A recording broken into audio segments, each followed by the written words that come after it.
ಕಾಯಲೂರು ಹೋಬಳಿಯ ಮಿಂಡಳ್ಳಿ ಗ್ರಾಮದಲ್ಲಿ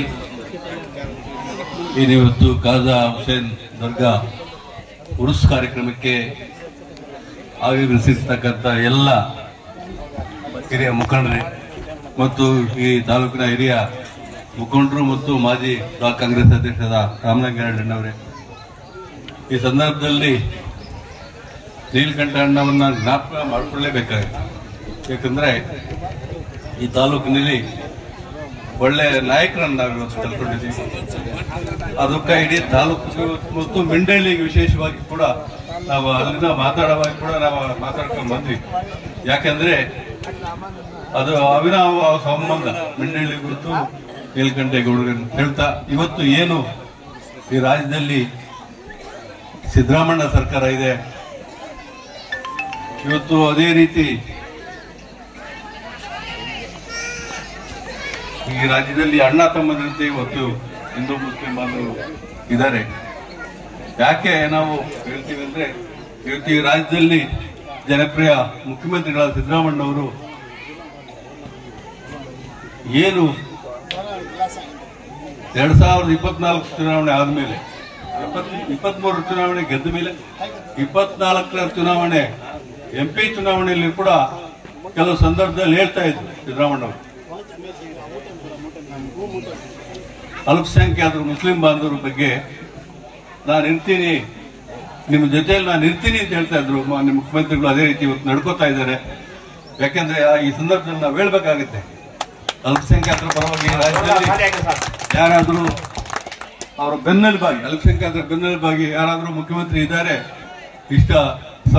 ಇಷ್ಟು ವರ್ಷಗಳಲ್ಲಿ ಅದು ಸಿದ್ದರಾಮಣ್ಣ ಅಂತ ಹೇಳಕ್ಕೆ ನಾನು ಹೆಮ್ಮೆ ಪಡ್ತೀನಿ. ಅದೇ ರೀತಿ ಈ ಭಾಗದಲ್ಲಿ ತಾವು ವಿಜೃಂಭಣೆಯಿಂದ ಈ ಕಾರ್ಯಕ್ರಮ ಮಾಡ್ತಾ ಇರೋದಕ್ಕೆ ಸಂತೋಷ ಆಗ್ತಾ ಇದೆ.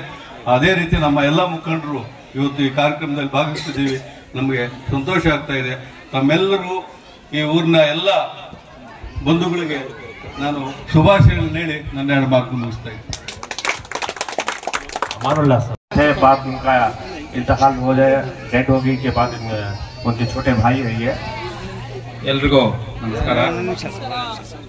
ಸೈಯದ್ ಖ್ವಾಜಾ ಸಾಬ್ ದರ್ಗಾ ಕಮಿಟಿಯ ಎಲ್ಲ ಸದಸ್ಯರಿಗೂ ನನ್ನನ್ನು ನಮ್ಮ ಅಣ್ಣನ ಅನುಪಸ್ಥಿತಿಯಲ್ಲಿ ಕರೆದು ಇಲ್ಲಿ ಮಾತಾಡೋಕ್ಕೆ ಅವಕಾಶ ಮಾಡಿಕೊಟ್ಟಿದ್ದಕ್ಕೆ ಎಲ್ರಿಗೂ ಪ್ರಥಮವಾಗಿ ನಿಮ್ಮೆಲ್ಲರಿಗೂ ಸಹವಾಗಿ ನಮಸ್ಕಾರ ಮಾಡ್ತೇನೆ. ಆಮೇಲೆ ನಮ್ಮ ಅಣ್ಣನಿಗೂ ಮಿಂಡಳ್ಳಿಗೂ ಇದ್ದಿದ್ದ ಸಂಬಂಧ, ಅವರ ಅವಿನಾಭಾವ ಸಂಬಂಧಗಳು ನನಗೂ ಸ್ವಲ್ಪ ಮನಸ್ಸಲ್ಲಿ ಇತ್ತು, ಬರಲೇಬೇಕು ಅಂತ ಹೇಳ್ಬಿಟ್ಟು ನೀವೆಲ್ಲ ಕರೆದ ಮೇಲೆ ಆಗಲ್ಲ ಅಂತೇಳಿ ಇವತ್ತು ಬಂದಿದ್ದೀನಿ. ಇನ್ನೂ ಕೂಡ ಮುಂದೆ ಕೂಡ ಈ ಗ್ರಾಮದ ಎಲ್ಲ ಕಾರ್ಯಕ್ರಮಗಳಿಗೂ ನಾನು ತಪ್ಪದೆ ಬರ್ತೀನಿ.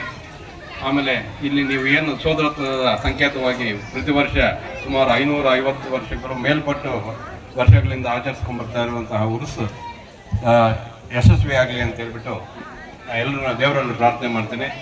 ಮತ್ತೆ ಹಾಗೆಯೇ ತಾವು ಏನು ಈ ಒಂದು ಕಮಿಟಿಯಿಂದ ಓಲ್ಡ್ ಏಜ್ ಹೋಮ್ ಏನೋ ಪ್ರಾರಂಭ ಮಾಡಬೇಕು ಅಂತ ಏನು ಅಂದ್ಕೊಂಡಿದ್ದಾರೆ. ಅದಕ್ಕೆ ನಮ್ಮ ಅಣ್ಣನಾದ ರಾಮಲಿಂಗಾರೆಡ್ಡಿ ಅವರು ಕೂಡ ಜಮೀನು ಬಗ್ಗೆ ಯಾವುದು ಸಹಕಾರ ಕೊಡ್ತೀನಿ ಅಂತ ಹೇಳಿದರು. ಅದೇ ರೀತಿಯಾಗಿ ಅದನ್ನ ಕಟ್ಟುವಾಗ ನೀವು ನಮ್ಮ ಅಣ್ಣನ ಹೆಸರಲ್ಲಿ ಕೂಡ ಆರ್ಥಿಕ ಸಹಾಯ ಕೂಡ ನೀವು ಕೇಳದೇ ಇದ್ರು ಕೂಡ ಮಾಡೋಣ ಅನ್ನೋ ಒಂದು ಉದ್ದೇಶ ನನಗಿದೆ. ದಯವಿಟ್ಟು ಇದನ್ನ ಪ್ರಾರಂಭಿಸಿ, ನಾನು ನಿಮ್ಮ ಜೊತೆ ಕೈ ಜೋಡಿಸ್ತೀನಿ ಅಂತ ಹೇಳ್ಬಿಟ್ಟು ನಿಮ್ಮೆಲ್ಲರಿಗೂ ಈ ಸಭಾ ಮುಖಾಂತರ ಹೇಳೋದಕ್ಕೆ ಇಷ್ಟಪಡ್ತೀನಿ.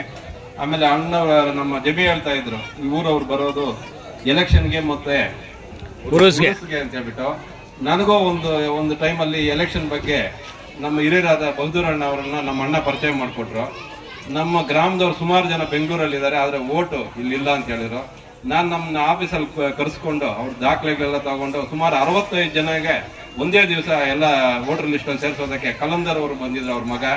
ನಾನೇ ಇದ್ದು ಖುದ್ದು ಮಾಡಿಸಿದೆ. ಅದು ನನ್ಗೆ ಈ ಗ್ರಾಮದಲ್ಲಿ ನೆನೆಸ್ಕೊಳ್ಳೋದಕ್ಕೆ ಇಷ್ಟ ಆಗ್ತಾ ಇದೆ. ಇಂಥ ಕಾರ್ಯಗಳಲ್ಲಿ ನಾನು ತಪ್ಪದೆ ನಿಮ್ ಜೊತೆ ಕೈ ಜೋಡಿಸ್ತೀನಿ. ಈ ಪ್ರತಿ ವರ್ಷನೂ ನಾನು ತಪ್ಪದಿರೋ ನಮ್ಮ ಅಣ್ಣ ಹೆಂಗ್ ಬರ್ತಾ ಇದ್ರು ಅದೇ ರೀತಿ ಬರ್ತೀನಿ ಅಂತ ಹೇಳ್ತಾ ಇಲ್ಲಿ ನನ್ನ ಜೊತೆಯಲ್ಲಿ ಎಲ್ಲ ಬಂದಿರೋ ನಮ್ಮ ಹಿರಿಯರೆಲ್ಲರಿಗೂ ನಮಸ್ಕರಿಸ್ತಾ ನಾನು 2 ಮಾತು ಮುಗಿಸ್ತಾ ಇದ್ದೀನಿ.